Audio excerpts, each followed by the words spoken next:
baby, how you? Okay, what's up, y'all? Thank you for joining. Once again, as a reminder, if you look, I pinned in the comments. So this is episode 12, Agent Talk. If you're not familiar with what we're going to be talking about today, we're going to be talking about agent life, Dominique's journey to being a sports agent and what that experience is like, and then also addressing some frequently asked questions, maybe some misconceptions about being an agent. And of course, we have to highlight the fact that we are women in the sports industry, but more specifically as agents, because it's rare. So we want to point that out, but we don't want to make the entire live about that. If you have any questions, drop it in the question box below. It's like a card deck looking thing with a question mark. So drop your questions there, and I'll make sure I pull them up so we can kind of throw them at Damo and just see what she has to say. Don't nothing crazy now. So thank you for joining me. Let's go ahead and get right into it. Okay, so let's start with your background in finance and financial advisory. And if you can talk a little bit about what you do professionally in that realm, and then how you decided to transition into sports. Hey, Janae! Janae, shout out to you for putting us together. Right. Well, it really started way back in the day. All my friends have been like entrepreneurs and they had businesses, and I have a background in business and accounting. And I was working at the Orange Bowl committee, sitting in the office every day, hating it. And all my friends were like getting the fast money.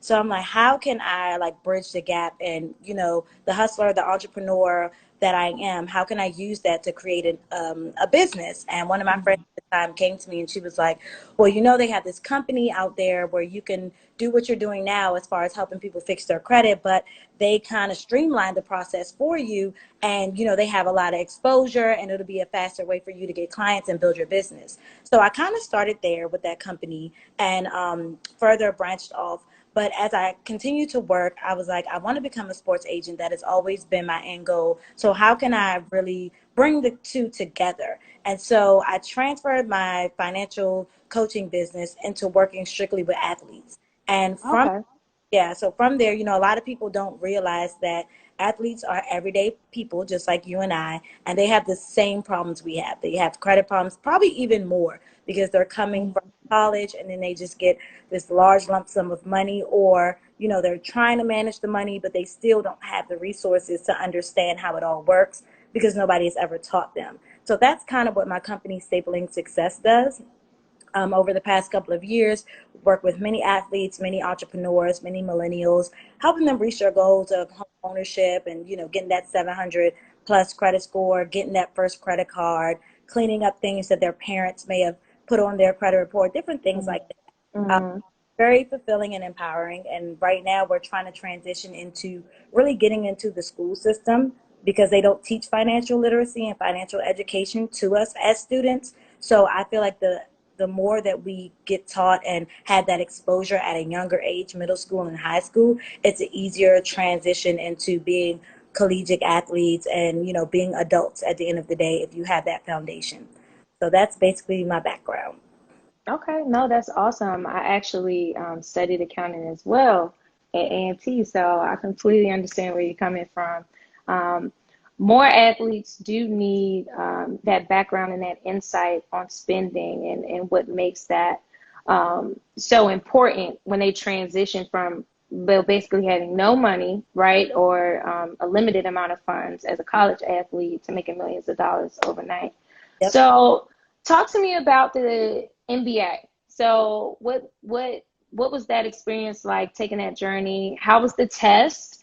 You know, and for most people, and for people who don't know, what does it take to become an NBA agent? So what are the main steps you have to take? Well, the requirements are actually very simple. You just have to have a degree, any type of a degree. There's a myth going around that in order to be a sports agent of any You capacity, have to be a lawyer. you have to have a law degree, which is absolutely false. I tell people every day, you just have to have some type of degree for the NBA. The NFL requires you to have a master's degree, but the NBA doesn't.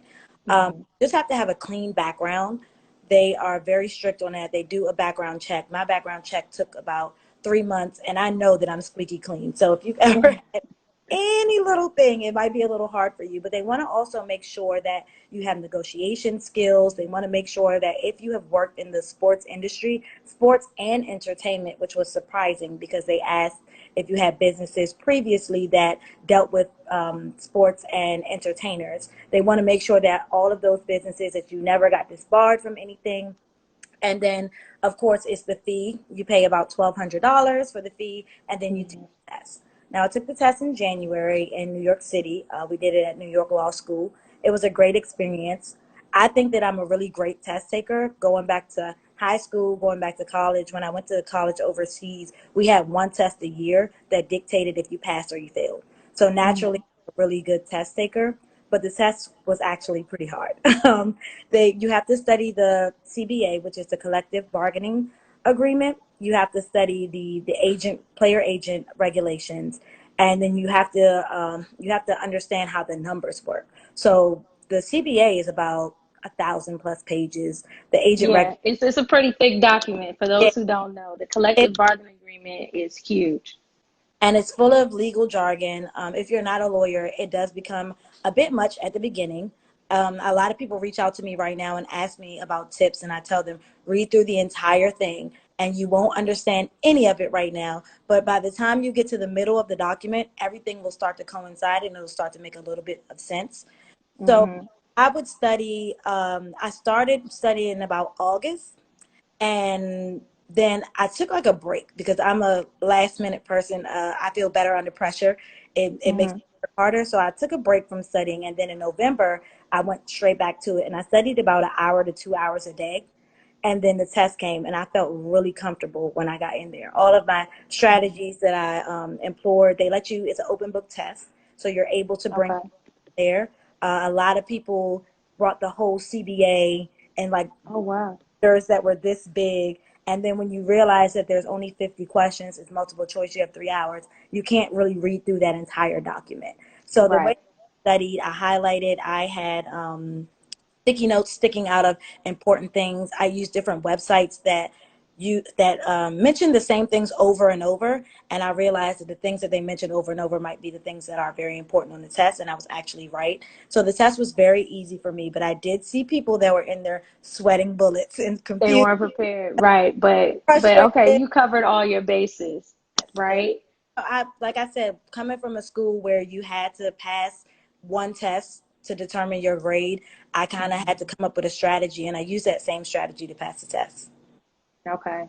No, I love it. So let's get into post test, right? So you're an agent now, you've announced, now people know that you're an agent, they know how to find you. How has that experience been like? And one of the things I really want to know is what are some of the misconceptions or things that a lot of athletes really don't know when they reach out to you? So, like people who are aspiring to play overseas or trying to get to the NBA, like are they informed about the process, or do a lot of them come to you really just ignorant to, what it takes to make it to the league? Because I know there's a lot of politics surrounding, getting into the league as well. It's more than just your talent. Exactly. There is a lot of misconceptions. So I found out that I passed the test on February 1st, and then COVID-19 Hmm. March 15th. So as I'm actively starting to recruit, schools are shutting down. There's no March Madness. So everything that I was going to go to, everything that I had planned, it kind of stopped. So I had to do everything. Hmm. So luckily, I was already on social media. I was, using different hashtags and just different things to where people were able to find me. And there are Hmm. a lot of misconceptions. Some of them feel like they have to pay to get an agent. Some of them feel like they just drop their highlight tape in your inbox, and that means that, you're going to just sign They're them. signed. They have no idea about what the contract is and just the different contracts, because I sign all of my male players to NBA, FIBA, and marketing contracts just to cover all our bases, because you Hmm. never know when you might be playing overseas and that NBA scout might see you and they might, want to bring you to the G League or sign you to an NBA contract. And if I'm not covered that way, then another agent can swoop in and take you. And a lot of misconceptions come about the G League. that was something that I had to open a lot of players' eyes to. They looked at it as, we're not going to make any money. There's no need for me to go to the G League. Instead of it being a direct, Really? yeah, direct streamline to the NBA. So really getting players to understand that it's a strategy in playing professional basketball. If you want to become a coach, then we should move in a certain way for you. If you want to maximize on your money because you've been injured and you know that you only have a few seasons left to play, we need to go one route. If you want to ultimately play in the NBA, then we need to go another route. And just letting them know that it's strategies and it's steps to it is more than, I'm dunking or I'm shooting threes every game. Coaches and scouts and GMs, they want to see that you can be a team player, especially overseas. It's a different ball game than we have here. Whereas though they want Right. involved. They want you to do more than score 40 points a game. They want to make sure that you can facilitate and help everybody else on the team grow. So all of those things are conversations that I have to have with the players, with their parents, to just open their eyes to what they're getting themselves into. I go and see Hmm. telling them like, are you willing to eat the same food for a month? Because you might end up in a country, in a city, in a club where there's one restaurant that you like the food. Are you prepared? Hmm. And Right. sometimes I've had players be like, I didn't know overseas was going to be like that. Maybe that's not for me. And I'm like, I'm just letting you know before you sign this paperwork Yeah. and you There put, are misconceptions in regards to the living conditions as well. yeah. It's and yes, Maggie, it's an open book exam. Sorry, I'm just seeing your comment. So if you were thinking about taking the test, hopefully that helps you out. Mm. And And taking notes is important throughout it. yeah, and one of the things I wanted to kind of point out with the G League, I know they said like a concern was they weren't going to make any money, but you can still make six figures in the G League, right? You can if you get called up to a, 10-day or if you have a two-way contract. But the Okay. standard contract is only 35,000 for the season, which is 5 months, Like 7,000. for a rookie? For, yeah, anybody coming into the G League, unless Okay. you are one of the elite high school students that are going through that special program, you're getting paid 35,000. Now the days that you play with the NBA, that's when you can get into those six figures, but initially you're not getting paid that much, and then after taxes it'll go down a lot. So I do, empathize with players that say they don't make any money in the G League, and they don't have as many opportunities for marketing and endorsements and things like that, because if you play in a smaller market, those games are not as televised or as watched. So the Mhm. opportunities are a bit less, but it's all about strategy. If ultimately you want to make it to the NBA, that is like one of the surefire ways to get in front of the personnel that you need to start building those. Right. Coaches, players. Hmm. you know so people don't realize that, some players, their coaches might teach them go overseas, make all the money, and then an NBA scout will come to the Netherlands to find you, and it's like, really? Be right on the Right. are and in arm's reach of them. But it's all Mhm. about, educating players on the options, because there's many options, many routes to go. It's just a strategy that works for you. So tell me more about your background in sports. So did you play basketball growing up, or were you like always just a basketball fan? Like what made you want to be an agent? So I did not play basketball. I am a hardcore football fan. Um, Okay. yeah, I'm the Eagles fan. I love basketball too, but more playoff time. I Hmm. get through the whole season. Well, now it's different. I'm waiting for basketball to come back. I miss it. Nothing's on TV now, right? You miss it. So I much. bet. Really, I'm a football girl. Actually, how I got into wanting to do sports management is our high school was really, we had a lot of athletes, a lot of really good athletes. Our athletic program was amazing. The whole Mhm. county, the whole city, we were all very involved into sports. And at the time, I was managing a go-go band where a lot of the athletes actually were members of my band. So a lot of times, if they got in trouble, the coach would be like, Dominique, like, you're responsible for them. So I was really involved in that. And then my senior year, I did stats and I got to travel with the team and different things like that. And the coach came up to me one day and said, you should be an agent. You should go into sports management. And at that time, it wasn't something that I thought about because I wanted to be a lawyer. But when he told me, like, that is the mid range to what you're doing now, becoming a lawyer and managing athletes' careers, I was like, okay, this is something that I can potentially do. So I just followed that path, my passion through there. And I don't have my master's degree at the time, so the NFL wasn't an option for me to be licensed. So that's how I ended up just going with NBA first. Okay, got you. So really it was strategic, but then you also are a businesswoman and you love basketball, so it's not that hard to make the transition. Exactly. Yes. And sorry, did my camera go out? Okay. One of the things that I wanted to also kind of get into, outside of just the steps it takes to be an agent, like let's talk about you. You know, you're a Black woman, a successful woman in the sports industry, and a sports agent. And I know, statistics show that maybe 2% of active agents out of, the entire pool of NBA agents are women. So, how do you approach the industry, and do you take any unique routes to get close to players to kind of, get their trust and build their confidence in you? Because I know from a man's perspective, it might be easier for them to kind of bond, with a male athlete. So what direction do you take? Do you go through the players, through their girlfriends, through their parents? Like how do you kind of first introduce yourself and get them to gain your trust? It's a great time to be a female agent right now because we Oh, have, it is. females in anything right now is a great time, especially in sports. Um, Mm-hmm. Agent Nicole Lynn, she's kind of like blazed the trail and opened the doors for a lot of things. So males are not as surprised to see a female agent as they once were. So that is a great thing. They realize the selling points. They also, athletes are very smart. They realize the marketability of it, having a female agent. So all of Mm-hmm. those things have played into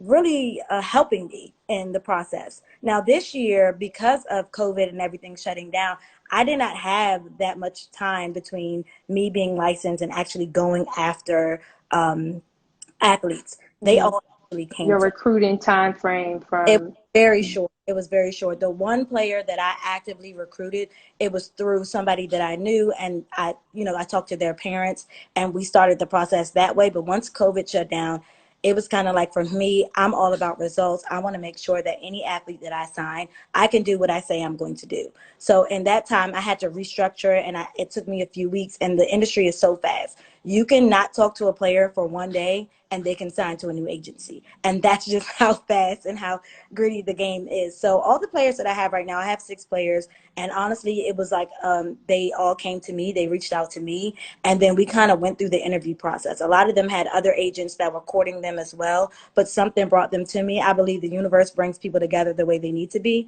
and Amen.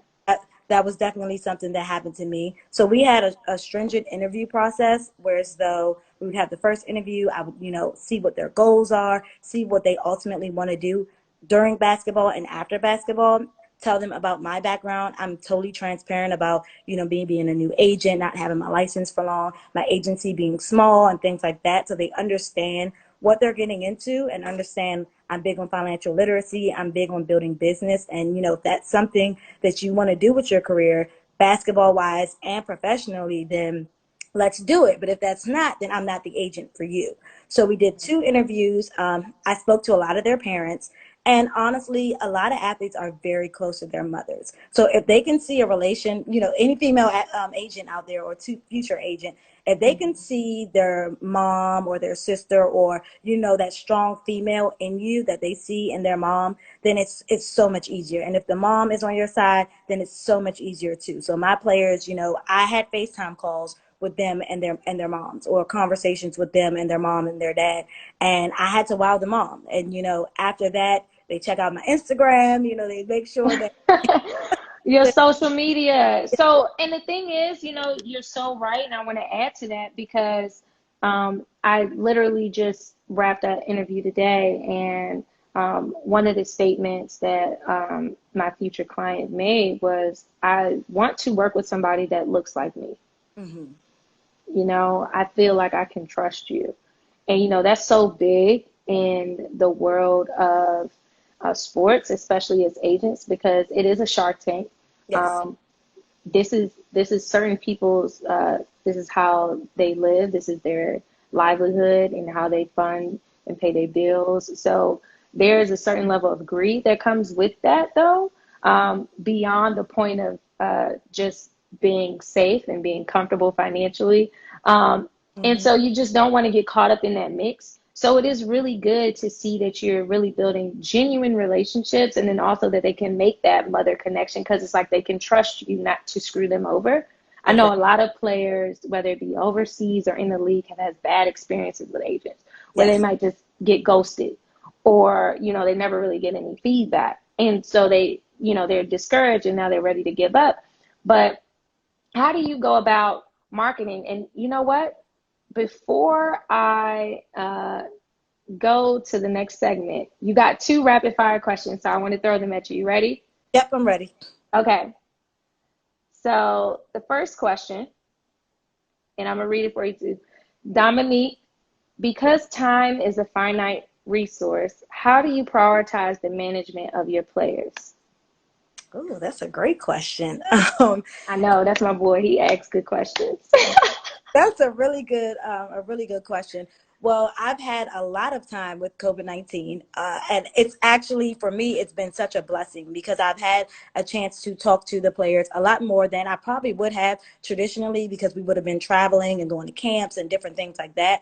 So I got Mhm. to know them, but really, it's whatever strategy we put out for that player, if a timeline or a deadline or something that we put in place for them is coming up, then that's the player that I'm focused on. That's something that I'm focused on at that time. But, each player has something different. Each player requires more. I have some players that came with highlight tapes, basketball resumes ready to go.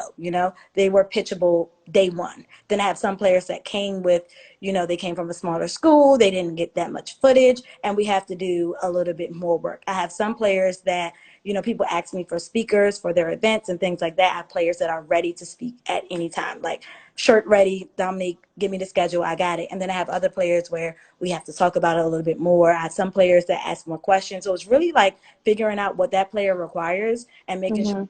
that time into my schedule. And then I tell my players after about 7 o'clock, they can reach out to me. And I'm a night owl, so I'm up at 1, 2 o'clock in the morning. So Okay. if they call me at that time, 9 out of 10 times, I tell them shoot me a text and I'll give you a time frame in which I can talk to you. So if I can't do it right now, I'll say, hey, can we talk around 9? And they'll be okay with Right. that. So it's And just being available and scheduling the important things, and then the other things just being accessible because it is important to them. right. And I was going to say one of the things that are really important is that agent client relationship is them being able to have access to you Yes. um, at any time. And not that you have to be, at their heels 24/7, but, just letting them know. And it's good that you communicate like after 7, you can call me anytime. I'll pick up the phone, but before then, let me know. We can get on your schedule. I wanted to kind of follow up on that. So, are there certain players, who maybe don't need to talk to you every week, where it's like, I know you got it. Look, just let me know when the next event is coming up. And then there's certain players who really have a lot of questions and are kind of pinging you all the time. Yeah, it's definitely like that. I have players that if we have something coming up, I'll give them an update, or we have a group me where I'll post things that are like company wide. I'll post them in the group me that apply to everybody, and they'll just like it or be like, okay, cool. And if they have a question, I might speak to them once a week. And then I have players that I speak to every other day. And it's on different things. And it's, sometimes I get feedback from teams. So I might reach out and say, hey, this is what I got. And then they may have more follow up questions. So every player really requires something different. We were actually just shooting a docu series with Janae. She was our host for the series. So in that, a lot of players had questions. We had to do some of them. We had to kind of train, the right not the right answers because I wanted it to be honest, but people just had different things that they were worried about. So in that 2 week span leading up and throughout the tapings, people had a lot of questions. We just went to camp in Atlanta, so I had a lot more questions from the players. So last week and the week before, I probably spoke to each of my players at least 3 to 4 times a week. That week, Okay. yeah. But Okay. some of them 2 times a week, some of them 3, 4 times a week, some of them when something is happening. Okay. Thank you for that. So we have one more rapid fire question that came in.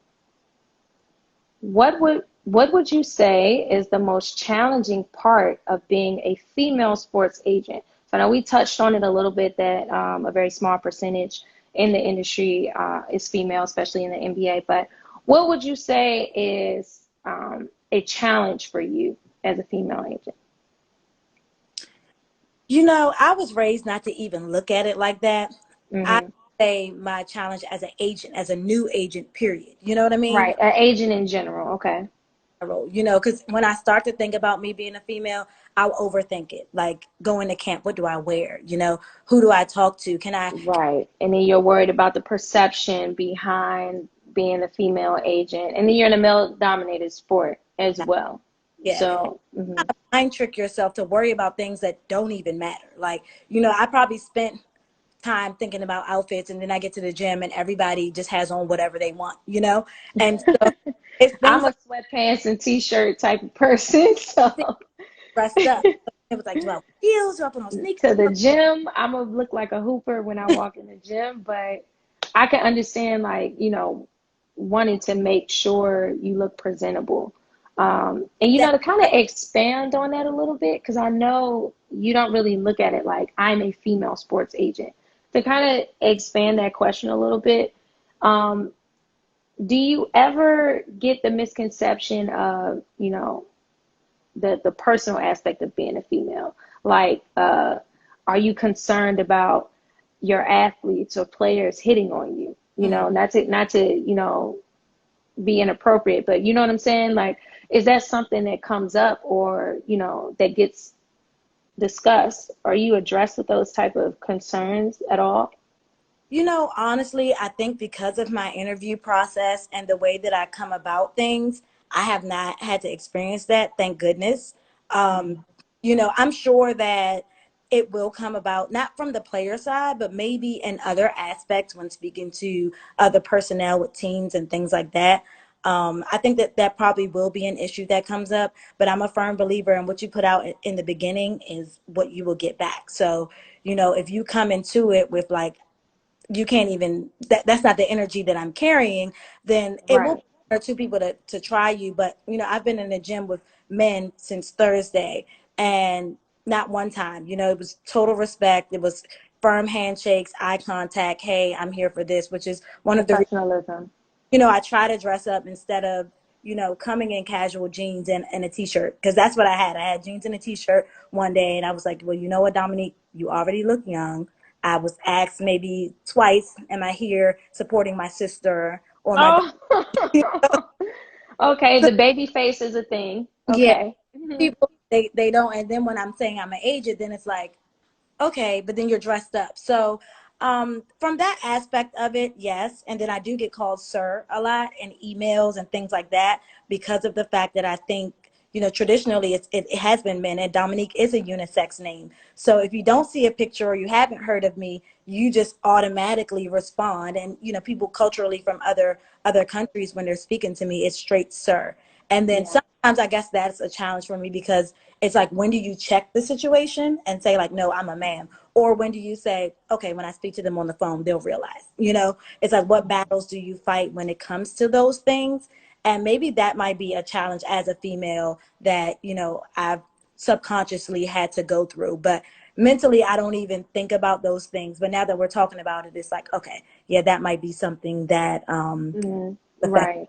yeah, the way I go about things. But other than that, I go to the players, if they have a question about, one of my players said, Dominique, how are they going to let you in the gym with us all day? And I'm like, I'm your agent. They don't have a choice. It's not like I'm just here. Yeah. Those are things I may not be able to go into the locker room after every game and stuff, but guess what? I'm going to be in Right. the hallway waiting for you when you get done. So you have to demand the respect up front and know that if the guys can do it, you can do it as well. And that's the energy that I carry. I love it. So with that type of energy, I would imagine, you get respect from the gate.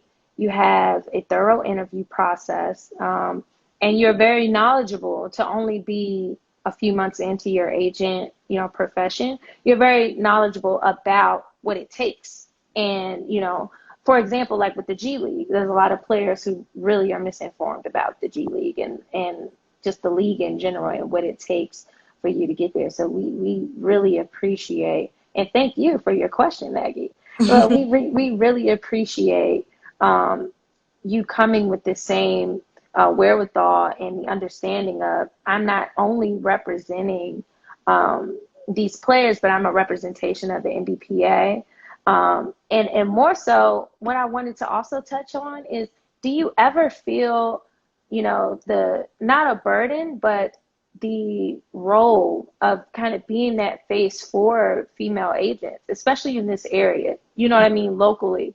Yeah. Because I think I was telling you the other day, you're the first one I've met, especially in the DMV, that's actively recruiting, actively representing and promoting players, specifically as an NBA agent, and of course FIBA alongside that. So, do you feel pressure at all?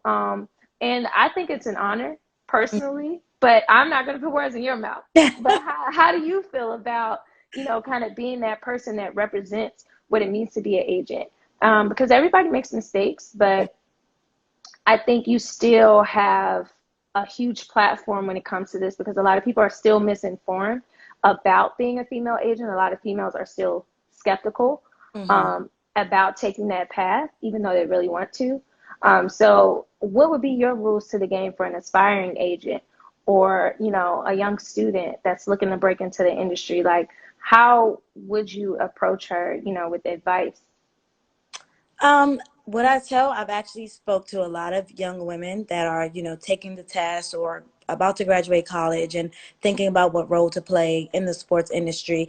And I just say, be you, be yourself. That is something that coming into this, when I went to college and my hair's been red since about 2014, 2015. When I Mm-hmm.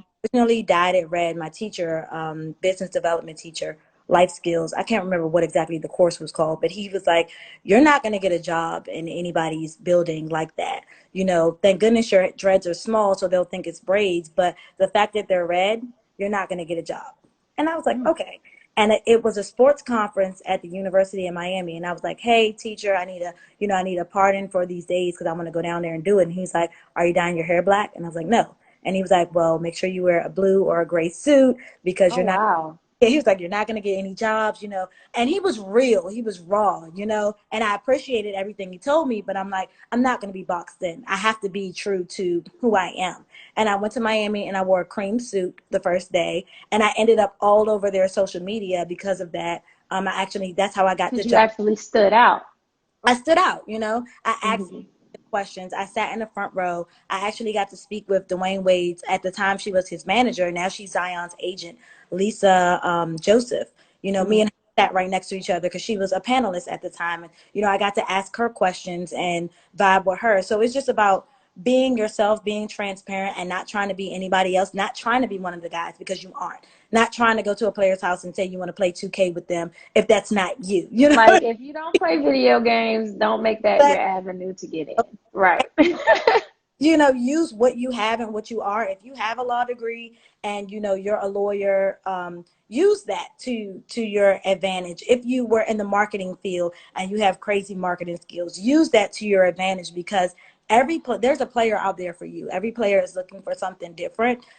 Prior, there was only one thing. There was only the white man, the mid 30s, And that's late. very, very important to point out. Not Yeah, just any man, the white man, the older white man, the CEO, the former exec, or the yes. former athlete. And then, they started getting handlers that looked more like the players. So they would pay to help them recruit them. But now it's like, I'm not a handler. I'm actually the person doing it for you. So I Right. tell young women all the time, just be you. Know that you have to be sharper than everybody else and expect that from the front. And don't look at it as a problem or why do I have to be just I was raised to just be the best person in the room, be the best person at everything that you do.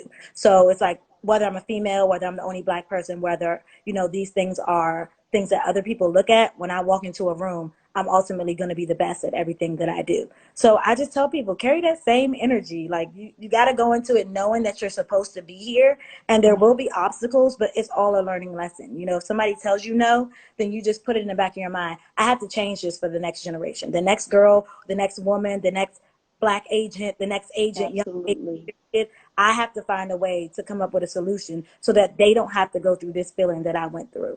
And that's the thing that where I don't feel like it's a burden. I feel like this is what I'm supposed to be, out here doing.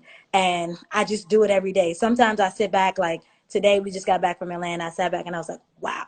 I went to camp. My players, we had 6 players there. 4 of them were in the top 25% of the camp. My female player, she was number 1 in the camp. I Oh, just, beautiful. yes, my first season coming out and the first camp that we all go to, and this is how well my players do. So when I reflect, that's when it's like, ooh, okay, what's next? Now I have to, do the next thing. But while I'm in it, it's just something that I'm casually doing every day. Okay. And speaking of what's next, my next question was actually going to be what's next for Dominique Stapleton? So, like, can you talk a little bit more about Stapleton Sports Group and Stapleton Success and kind of, the plans that you have for 2020, 2021, and what everybody can kind of look out for to keep following you? And I know I'm going to keep sharing information. I love that us networking with other agents and other females in the sports industry, whether they're broadcasting, journalists, or on the business side as an agent or manager. So that network is going to continue to grow. Yes. So this is perfect. Go ahead and let us know like what we can look out for, how we can support your journey, and where people can find you. So coming up, I got your pages below. They're pinned, just so uh, everybody knows. so with Stapleton Success, honestly, my ultimate goal is to get my financial education program into schools to teach Okay. athletes, whether it be, sessions that we do or after school program or virtual learning. Financial literacy is dear to my heart. So really getting Mhm. in the school systems, that's what I was doing before COVID-19 hit. And then there were more important things to think about when it came to students and athletes. How are they going to eat? Students that don't have computers, how are they going to distance learn? So my initiatives kind of got pushed to the back burner, but continuing through 2020 and 2021, I'm trying to hit the whole East Coast. I mean, I'm trying to hit the whole America, but we're going to start with the East Coast, Okay. work our way up to, Philly, New York, North Carolina. That area is where I'm really looking to be. We have programs out right now that are helping athletes really protect their finances during COVID-19 and moving forward. A lot of players don't realize when you go overseas, you are at risk for identity theft because Yes. you're playing in these different countries, your information is getting passed around, and you're at high risk for that. So what Stapleton Success does, we have credit freezes and other tools and resources to kind of help you lock that down. And even players that want to go overseas but they don't have credit cards, so they don't have the credit, we're really just big on pushing that information and helping you get to that next level. So that transitions me into Stapleton Sports Group. All my athletes right now, we're actively going through my financial literacy course, and I have them and the people that are closest to them, whether it be their girlfriend or their boyfriend or their mom or their cousin, whoever they plan on going into business and growing with, because that is the issue with athletes. They get all the money and they have to take care of everybody. But if everybody already knew how to get their own money, if everybody already had the resources there, if they had the credit to go to a bank and get their own loan, then guess what? The athlete can be the influx of money to invest and help what you have going on, but they're not now responsible for a whole family or for a whole community. That community is financially as literate as they are, and we empower more. So all of my athletes and their friends and family, girlfriends, whoever, we're going through that program. We have camp coming up July 8th through 11th in Vegas. So Mhm. looking forward to that and really getting all my players signed. By the end of the summer, I hope to have all my players signed, even with COVID-19 going on. Teams are actively recruiting right now. They're actively scouting, Yes. signing Looking to start in the fall, right? Correct, for fall and winter seasons.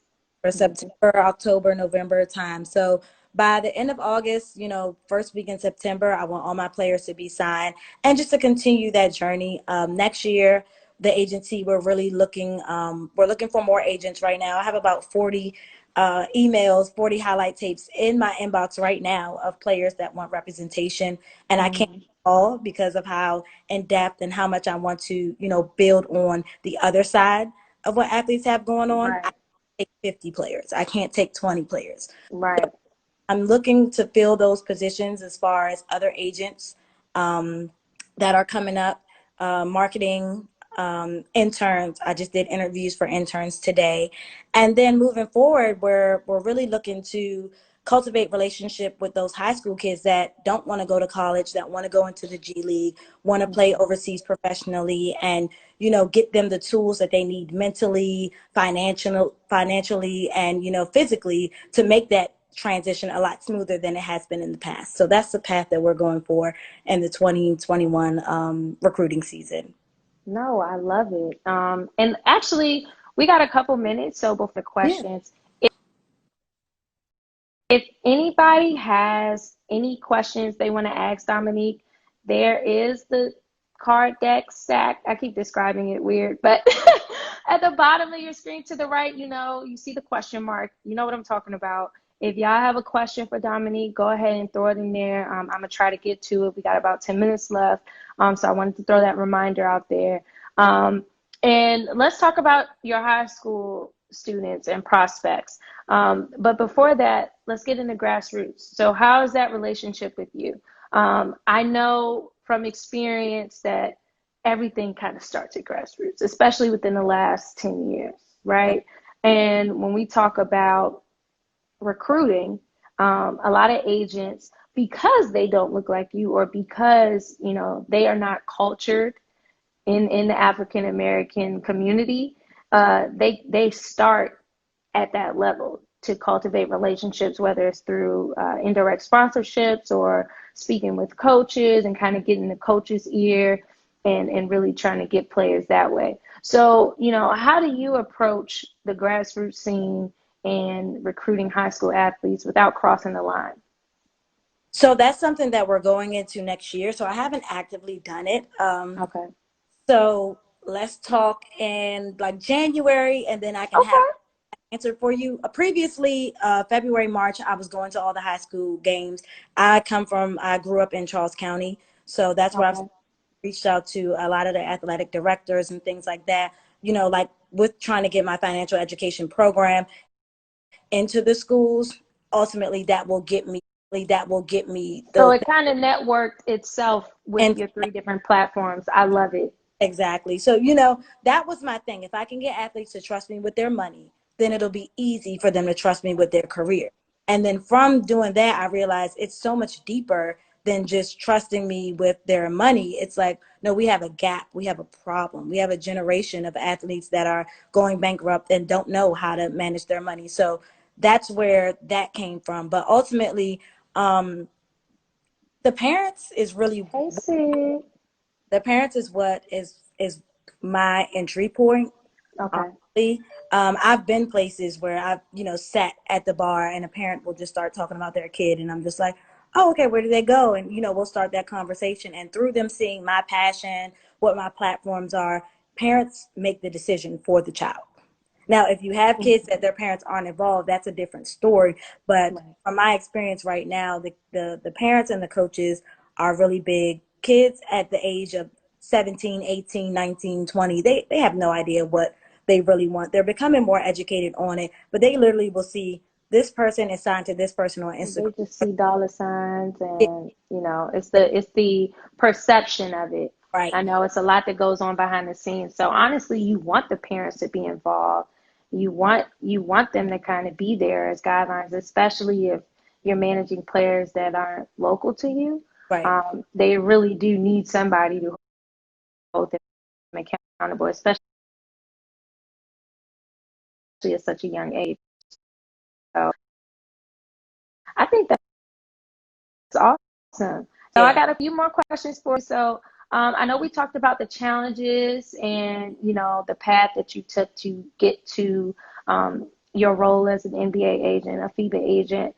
So what's the best part about your career now? Right now that you're here, you've had your challenges, you have your questions about not necessarily being a woman in the industry, but the perception of it and how to fight through that. It seems like, you're very confident in your ability to represent players. I don't think you have a problem in that area.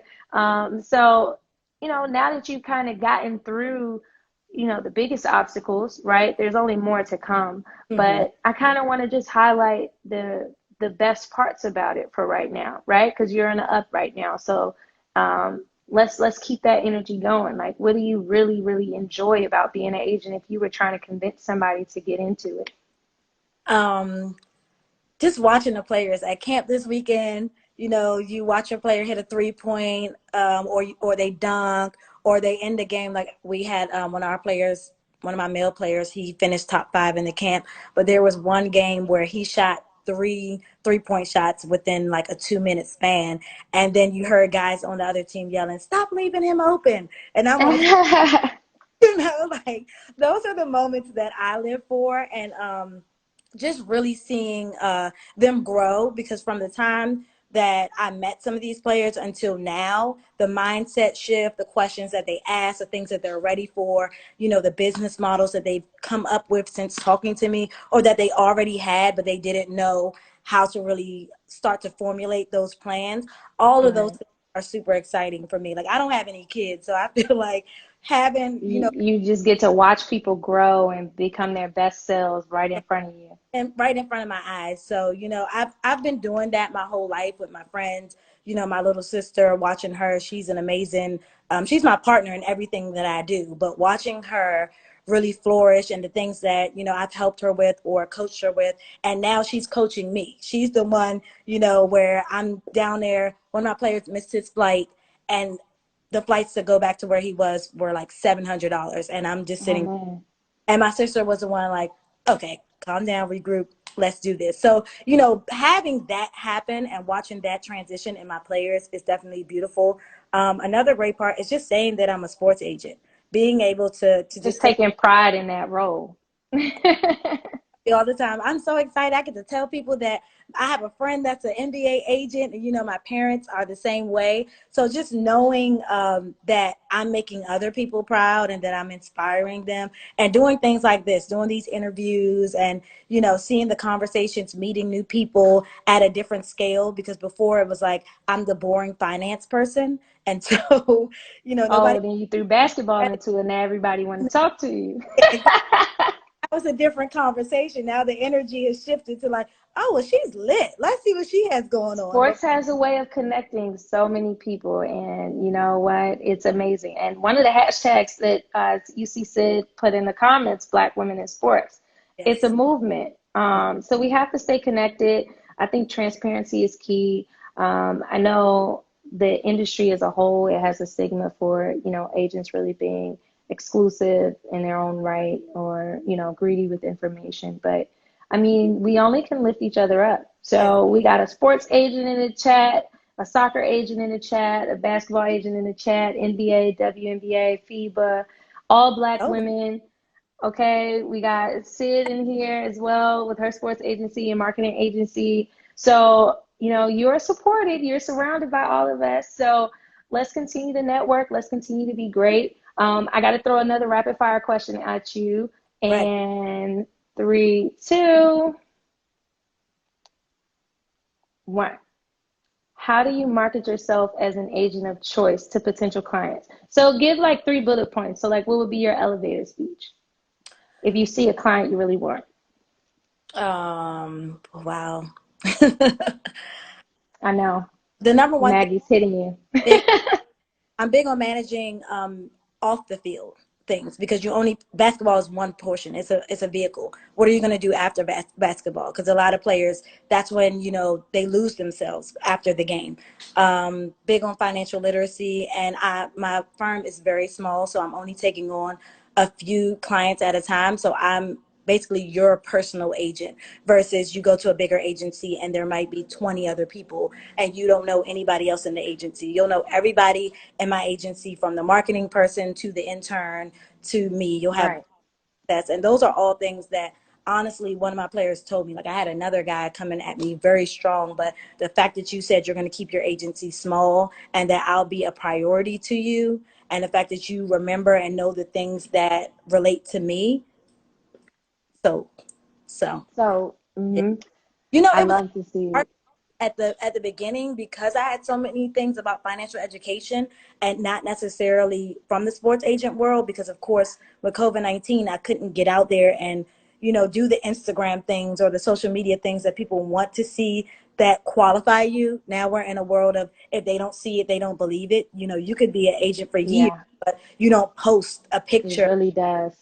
And And I'm horrible with that. I just started getting much better at it. But it's really like people need to know who you are. who And the you more content, the better. Who are you networking with? Who's in your, or who's around you? Who are you communicating with? Because, I mean, a lot of times that's the only way they can see how you're moving. exactly. And especially in a quarantine, but I'm saying just in general, like we're all busy, we're all working. So like Instagram is kind of like that one-stop shop. Let me see how she moves. Who is she friends with? Who is she communicating with? Who is she at events with? Hmm. So, I mean, I personally agree. It's all about how you display yourself, but then also being able to back it up. Exactly. So you can look like you're amazing on Instagram, but make sure you have your ducks in a row and then you're ready to go. You're ready to do the work. Yeah, And because that's what agents do. We do the dirty work. we do. Okay. We got to get down. We got to cast the wide net. We got to find you opportunities. We got to do all the talking. And, it is really pretty on the outside. It looks good when we take our pictures and when you see like the success and when it comes to fruition. But I have so much respect for the position as a whole because it does take effort and more so when you're a small agency, Yes. right? Because right now you're doing it yourself. You're going to Ex- have an intern, you're going to have some help, but you know what I mean? You're running your business, you're representing players, and then not to mention also trying to manage your own life. Exactly. So, Yeah. I mean, kudos to you. Much love and respect. Before we get out of here, I want to shout out this documentary that we're working on. I got a couple of the crew is in the live. If you aren't following Can't Retire Doc, we're doing a documentary on the far-reaching impact that DMV girls basketball has had um, across many layers, from the WNBA to overseas to high school basketball. We're going in, okay? We're interviewing goats from the area, DC, Maryland, and Virginia. Make sure you guys follow Can't Retire Doc. Coming soon. If you want to stay tuned, keep in touch, participate in our polls, quizzes, whatever the case is. But we're shining the light on the platform that is female sports. So from agents to players to That's journalists to it's models. We don't care. We're shining the light. A lot is happening right now. Make sure y'all stay tuned. And it's in the chat at Can't Retire Doc. Hey, VA in the house. Okay. So follow at Can't Retire Doc, and then make sure you guys are following. I have it pinned in the chat. If you're not following, that's who I'm interviewing right now. This is Dominique Stapleton, Agent Dominique Stapleton, however you want to go about it. Show her love. And then before we head out real quick, what's your theme song if you had to pick one? oh theme song. Oh gosh. The first thing that popped in my mind, I don't want to say. It could be any song. We adding it to the podcast. So when you listen on Apple Music or when you listen on Apple Podcasts, it's gonna play to your beat. So the theme song is supposed to represent you, what you stand for, Oh, and we putting a playlist together of all our interviews for the season. oh, it's a Nipsey song. Um, Okay. it has cursing in it in the title, but it's Young Negroes. We'll say Young Negro. Okay, I got you. Okay, I got you. I'm gonna pull that up. Make I, sure, it's like make sure I get that. in the second verse, he talks about transitioning, like when you're building business, you're getting money, and you realize that you've always had it the whole time, and then you bring your friends along, and it's just like that energy.